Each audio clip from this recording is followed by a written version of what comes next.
The Hang Seng is up around 1.3%. At $36.4 billion, this is the highest ever. But more importantly, as a percentage of GDP, 4.4% is a 9-year high. At this time of the year, the liquidity in the markets is fairly muted. So, the moves can be a bit exaggerated. Now, marketing margins in the US gas for GAIL would be around $1.1 per MMBTU versus the negative $2 that the company was making earlier because of higher gas prices. That's the first take on the index, up almost 73 points. The US dollar rates, Fed rate peaking out sometime in 1Q, CY23.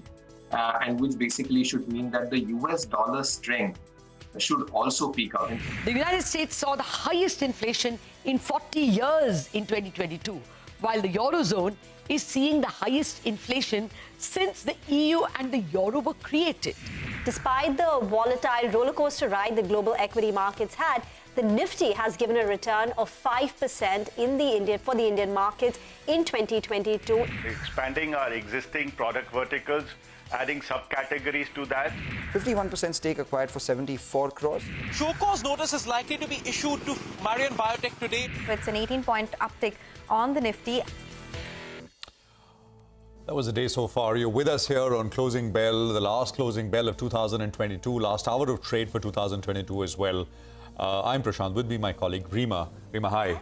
And in a bit from now, Mangalam will also join us on the show. I mean, gains have been given back and it's very, very quiet out there. The Nifty is absolutely flat, a 15-odd point change. Broader markets, though, are doing much better. Broader markets are doing actually quite well. And that is good to see. Watch for a close on the Nifty at least above the 18,200 level. I mean, we are again back to level watching.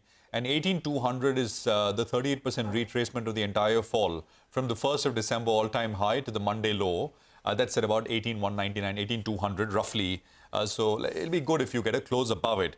Bank Nifty is about 0.75% off the highs. So, I mean, it's not been sharp. It's been a gentle kind of slow slope downwards for most indices after the initial high that we made in the first 2 hours of trade.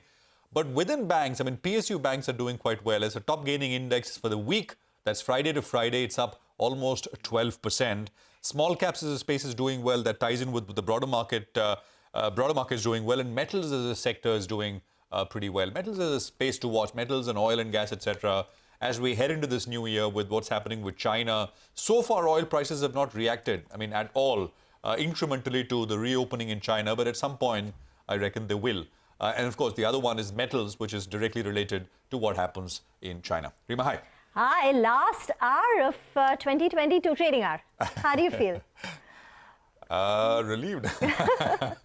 Exhausting, right? This year has been exhausting. Reporting about it, it's truly been a volatile year. But in that, if you have to count your blessing, Indian markets have done very well. As we've been highlighting, the Indian markets have been rank outperformers, ending the year with a gain of 5% on the benchmark indices at a time when the global benchmarks like in the US and in the European markets are down 10, 20%, up to 30% coming in from the Nasdaq, and a big outperformance in the Asian market space as well.